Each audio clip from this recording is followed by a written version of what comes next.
দর্শক, সবাইকে শুভেচ্ছা জানিয়ে শুরু করছি এনটিভির নিয়মিত সাপ্তাহিক আয়োজন অন্যরকম গল্প। বরাবরের মতোই সাথে আছি আমি নুসরাত ইসলাম। নুরুন নাহার বেগমের অদম্য মনোবল ও ইচ্ছাশক্তির কাছে হার মেনেছে সকল বাধা। পারিবারিক, সামাজিক ও রাজনৈতিক দায়িত্ব পালনের পাশাপাশি এবারের এসএসসি পরীক্ষায় ৪৫ বছর বয়সে মা নুরুন নাহার ও মেয়ে নাসরিন আক্তার সফলতার সাথে উত্তীর্ণ হয়েছে।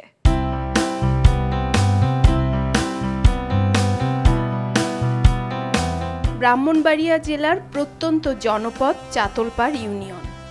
এই ইউনিয়ন পরিষদের সংরক্ষিত নারী সদস্য নুরুন নাহার। মা নুরুন নাহার বেগম ৪৫ বছর বয়সে মেয়ে নাসরিন আক্তারের সাথে এখানকার ওয়াজউদ্দিন উচ্চ বিদ্যালয় থেকে পরীক্ষা দিয়ে এবার এসএসসি পাশ করেন। অষ্টম শ্রেণীতে পড়ার সময় বিয়ে হয় ব্যবসায়ী আফজাল হোসেনের সাথে। এরপর পড়াশোনা আর চালিয়ে যেতে পারেননি। পরপর দুইবার চাতলপাড় ইউনিয়ন পরিষদের সদস্য নির্বাচিত হন। জনপ্রতিনিধি নির্বাচিত হবার পর পড়াশোনার অপূর্ণতা তাকে পীড়া দেয়। তা থেকেই তিনি পরিবার সমাজের প্রতি দায়িত্ব পালনের পাশাপাশি নতুন করে পড়াশোনা চালিয়ে যাওয়ার সিদ্ধান্ত নেন। মানুষের বয়স আসলে বড় কথা না, মনের ইচ্ছাটাই যথেষ্ট। যেমন মেয়ে পাইছে 2.something আর মা পাইছে 4.54। সে তো একটা উদাহরণ সৃষ্টি করছে এবং তার এই উদাহরণে মহিলারা আমি মনে করি টোটাল বাংলাদেশের মেয়ের সমাজ অনুপ্রাণিত হবে।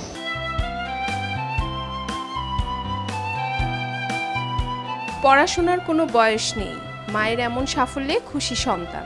মেম্বারের পদে আমি দাঁড়াইছি, জনগণ আমার ভোটে পাশ করাইছে। তখন আমার ফ্যামিলির থেকে আমি সাপোর্ট পাইছি, আমার ছেলে মেয়ের থেকে সাপোর্ট পাইছি, আমার হাজবেন্ড থেকে সাপোর্ট পাইছি। তখন আমি স্কুলে যোগাযোগ করি। 2022-23 ক্লাস 9-এ ভর্তি হলাম। তখন পাস করছি, 9-এর থেকে উত্তীর্ণ হয়েছি। আমি ক্লাস 10 উঠি, 10 থেকে এসএসসি পরীক্ষা দিই। সংসার কাজ সামলে আমি কাজ করছি, পড়ালেখা করছি, করে পরীক্ষা দেওয়া 4.54 রেজাল্ট অংশগ্রহণ করছি। তবে আমি আশা করি যে আমারটা দেখে অনেক নারীরা অনুপ্রেরণা হবে যে আমি আমার মতো যে আমাদের মেম্বাররা ভাই এমন করছে, আমরা পারি কিনা। ভালো লাগছে, আমার আম্মু পাস করছে। আমার রেজাল্ট খারাপ হতে কোনো আমার কষ্ট নাই, যে আমার আম্মু ভালো রেজাল্ট করে এই বয়সে অনেক জনগণ সামলে, সংসার সামলে যে পাস করছে, ভালো রেজাল্ট করছে, তাতে আমরা অনেক গর্ব মনে করি।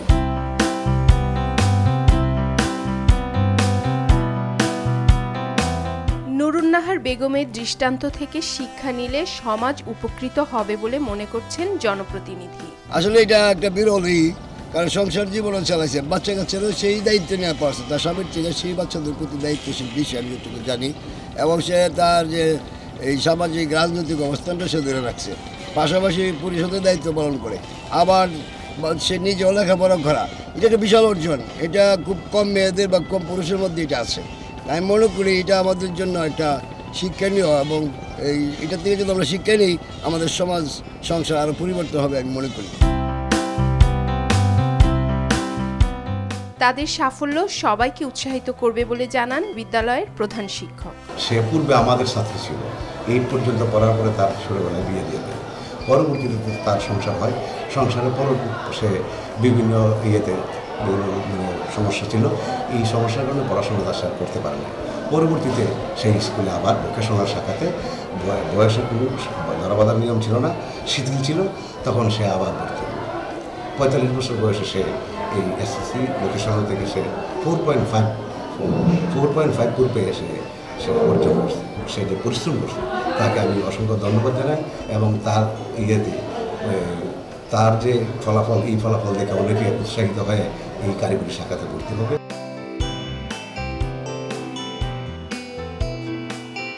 সব বাধা অতিক্রম করে এগিয়ে যাবেন এমনটাই প্রত্যাশা।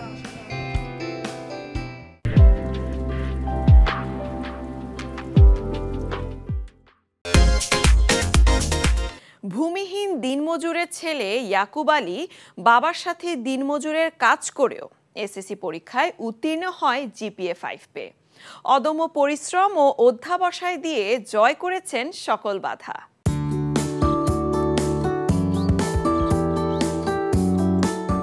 নীলফামারীর ডোমার উপজেলার উত্তর খাটুরিয়ার ভূমিহীন দিনমজুর হায়দার আলীর ছেলে ইয়াকুব আলী। 2 বোন, দাদি ও মা বাবা সহ 6 সদস্যের পরিবার তাদের। ছোটবেলা থেকে বাবা মায়ের সাথে দিনমজুরের কাজ করে পড়াশোনা করেছে ইয়াকুব। এবার এসএসসি পরীক্ষায় সে খাটুরিয়া উচ্চ বিদ্যালয় থেকে জিপিএ 5 পায়। তার এই ভালো ফলাফলেও দুশ্চিন্তায় মা বাবা। আর্থিক সহায়তা পেলে পড়াশোনা চালিয়ে সে ভবিষ্যতে স্বাবলম্বী হতে চায়। জিপিএ 5 পেয়ে উত্তীর্ণ হয়েছি, কিন্তু সমস্যাটা এই জায়গায় যে আমি একটা ভালো রেজাল্ট করার পরেও একটা ভালো কলেজে ভর্তি হতে পারতেছি না আর্থিক সমস্যার কারণে। আমার বাবা একজন ভ্যান চালক এবং আমাদের পরিবারে 6 জন লোক থাকে এবং আমার বাবা একাই উপার্জন করে।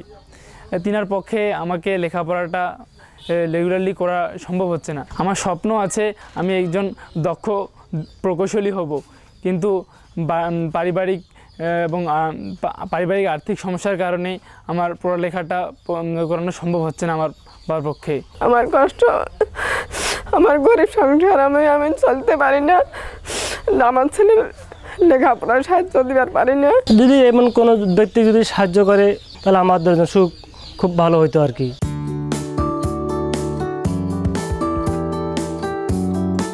বাবা মায়ের সাথে দিনমজুরি করেও এসএসসি পরীক্ষায় জিপিএ 5 পাওয়ায় খুশি আত্মীয় স্বজন ও এলাকাবাসী। স্কুল থেকে আসার পরে অনেক পোলাপান অনেক খেলাধুলায় ব্যস্ত থাকে, কিন্তু সে ছেলেটা স্কুল থেকে আসার পরে সে তার বাবার সঙ্গে মাঠে কাজ করে। তিনি আমাদের এলাকার গর্ব ছেলেটা ইয়াকুব, কিন্তু শঙ্কার বিষয় হচ্ছে যে পরবর্তীতে যে ছেলেটা কিভাবে লেখাপড়া চালিয়ে যাবে সেটা নিয়ে আমরা শঙ্কিত। উজ্জ্বল ভবিষ্যৎ কামনা করছি এবং যত বিত্তবানরা আছে তারা যেন ওর সাহায্যের হাত বাড়িয়ে দেয় ওর দিকে।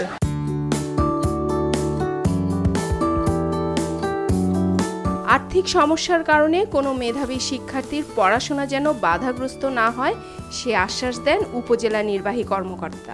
আমরা চাই যে আর্থিক অসচ্ছলতার জন্য যেন কোনো মেধাবী শিক্ষার্থীর পড়াশোনা বাধাগ্রস্ত না হয়, পড়াশোনা যেন থেমে না যায়। তো আমাদের উপজেলা প্রশাসন থেকে এবং উপজেলা পরিষদ থেকেও আমরা সময়ে সময়ে মেধাবী শিক্ষার্থীদেরকে নানানভাবে আর্থিক সাহায্য করে থাকি। আমি চেষ্টা করব উপজেলা প্রশাসনের পক্ষ থেকে তার ভর্তিতে যে খরচ এবং পরবর্তীতেও তার বইপত্র কেনা বাবদ এককালীন কিছু আর্থিক সহযোগিতা করার রয়েছে।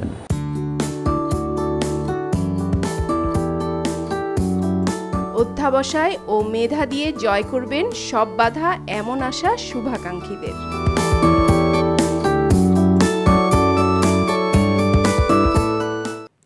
শেরপুরের শ্রীবর্দী উপজেলার গারো পাহাড়ের 4টি গ্রামে মাটির সামান্য নিচে পাইপ অথবা বাঁশ বসালে উঠে আসছে পানি। স্থানীয়রা এর নাম দিয়েছে জাদুর কল। স্থানীয়রা বলছে এই পানি সম্পূর্ণ বিশুদ্ধ ও ব্যবহার উপযোগী।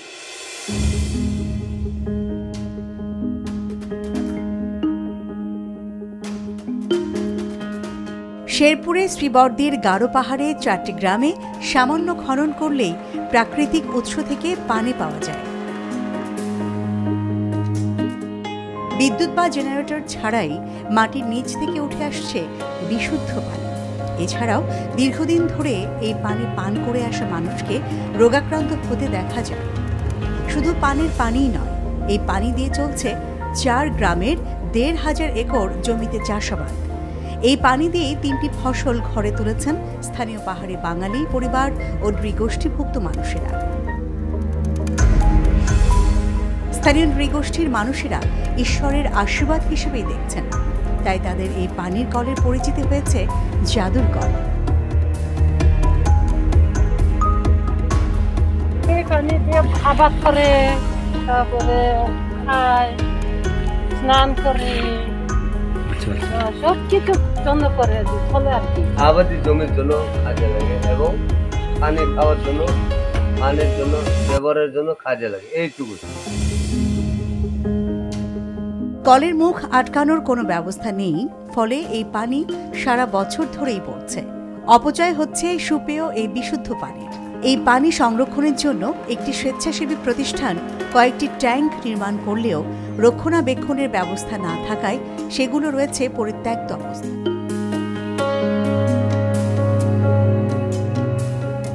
ক্ষুদ্র নৃগোষ্ঠীর এক নেতাও জানালেন এই জাদুর কলে 4 গ্রামের ভাগ্য বদলের কথা।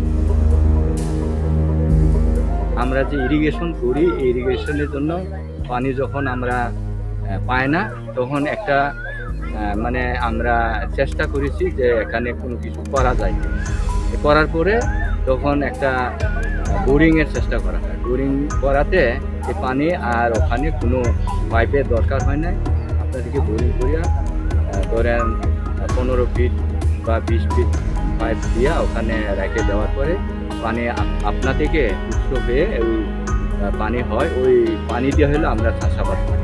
এই অতকলের পানি দিয়ে আমরা গোসল করি, হ্যাঁ, খাবার ব্যবহার করি, আর তাছাড়া চাষাবাদের ব্যবহার করি। আর এই অতকলে কিছু কিছু রাসায়নিক আছে, হ্যাঁ, যদি রাসায়নিক মুক্ত করেন তাহলে মনে করে আমরা আরো উপকার হব। এলাকাটি গারো পাহাড়ের অন্তর্গত হওয়ায় পাহাড়ের নিচে পানি প্রবহমান উৎস থাকা অসম্ভব কিছু নয়। সেই উৎস থেকেই সম্ভবত এই পানি উঠে আসছে, আর প্রবহমান উৎসের কারণেই পানি হচ্ছে বিশুদ্ধ। এই স্প্রিং লেয়ার বিষয়টা ওখানে এরকম 70 থেকে 80 ফিট নরমালি যদি কোনো পাইপ ওখানে ইনস্টল করা যায়, ওখানে পানি ওঠে, সারা বছরই পানি ওঠে। এখানে যে ইরিগেশন আওয়ার, এখানে প্রায় শত একর এই পানি ধরে তারা ধানের আবাদ করতেছে। এটা আমাদের একটা অ্যাচিভমেন্ট বা আল্লাহর একটা প্রদত্ত ইয়া যে এখানে শত একর জমি এই পানিতে তারা চাষাবাদ করতেছে। পাহাড়ের নিচে প্রবহমান পানির উৎস থাকাটা খুবই স্বাভাবিক। বিভিন্ন দেশে ভূগর্ভস্থ পানি প্রবাহ বা নদীরও সন্ধান পাওয়া গেছে।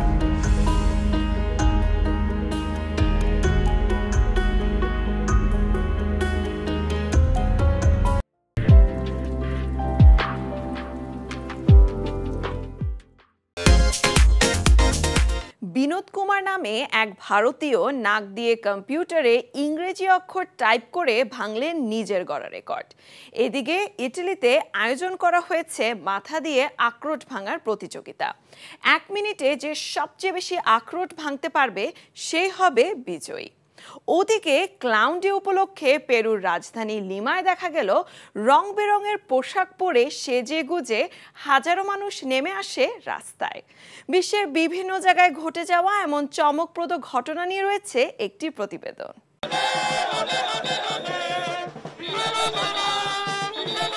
পেরুর রাস্তায় দেখা গেল এক অন্যরকম প্যারেড। প্রতি বছর ক্লাউন ডে উপলক্ষে আয়োজন করা হয় এই প্যারেডের।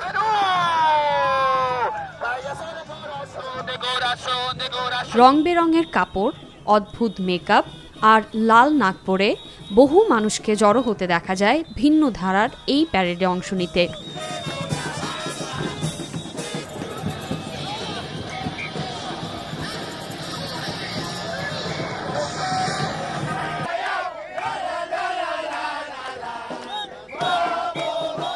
Estamos festejando el Día del Payaso y fue fundado el Día del Payaso un 20। আমরা সবাই একসাথে হয়েছি ক্লাউন ডে উদযাপন করতে। প্রতি বছর আমরা এই দিনটি উদযাপন করি পেরেজিলকে স্মরণ করতে। Perú que tenía un circo। প্রতি বছর মের 25 তারিখ লিমা এই প্যারেডের আয়োজন করে থাকেন। নাচ, গান সহ অংশগ্রহণকারীরা নানা ধরনের পারফরমেন্স করে থাকে এই প্যারেডে।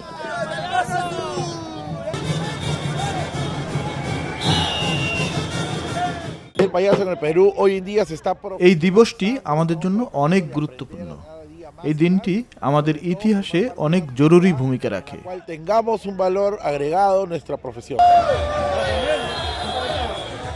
ছোট বড় সবাই পেরুর বিভিন্ন জায়গা থেকে আসে এই আয়োজন উপভোগ করতে।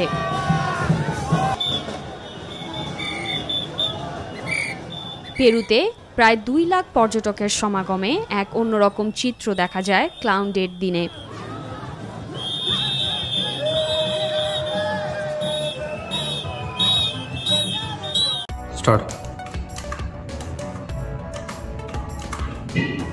এবার নাক দিয়ে কম্পিউটারে টাইপ করে বিশ্ব রেকর্ড গড়লেন ভারতের এক ব্যক্তি। তার নাম বিনোদ কুমার। ইংরেজি অক্ষর লিখে আগের করা রেকর্ড ভাঙলেন নিজেই। তৃতীয়বারের মতো গড়েছেন Guinness World Record. Binod Kumar Choudhary 2023 সালে প্রথম নাক দিয়ে লিখে রেকর্ড গড়েন।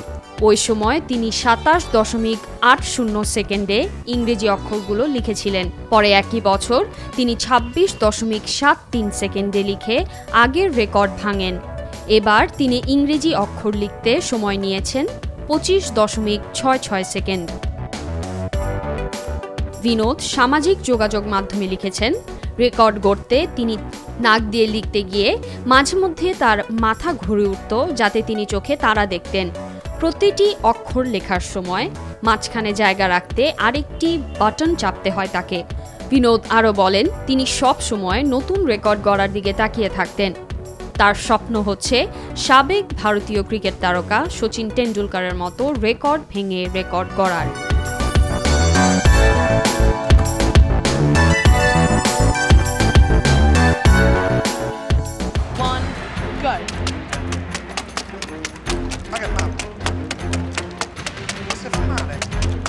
এ এক অদ্ভুত ধরনের প্রতিযোগিতা, যে এই প্রতিযোগিতায় 1 মিনিটে সবচেয়ে বেশি আখরোট ভাঙতে পারবে সেই হবে ভিন্ন রকমের এই প্রতিযোগিতার বিজয়ী।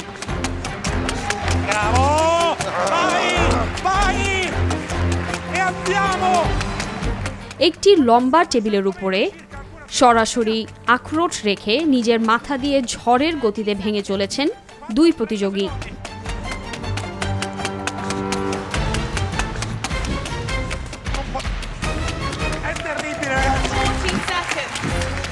এই দৃশ্য দেখে দর্শকরা রীতিমতো বিস্মিত হয়েছেন।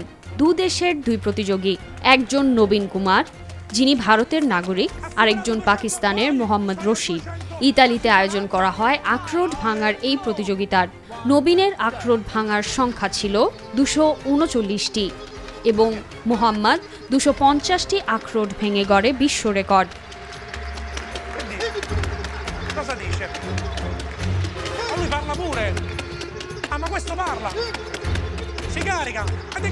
তার সাথে সাথে এই প্রতিযোগিতার বিজয়ীও হয়েছেন তিনি।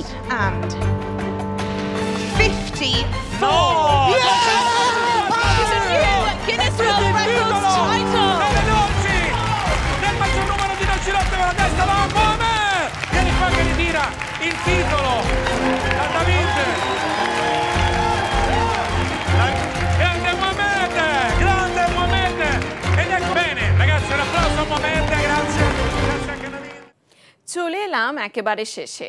দেশ বিদেশের বিস্ময়কর ও মজার সব খবর নিয়ে দেখা হবে আবারও। কেমন লাগলো আমাদের আয়োজন বা কোনো পরামর্শ থাকলে জানাতে পারেন চিঠি লিখে। আমাদের কাছে চিঠি লেখার ঠিকানা প্রযোজক অন্যরকম গল্প, এনটিভি, বিএসসিসি ভবন, 102 কাজী নজরুল ইসলাম এভিনিউ, কারওয়ান বাজার, ঢাকা 1215।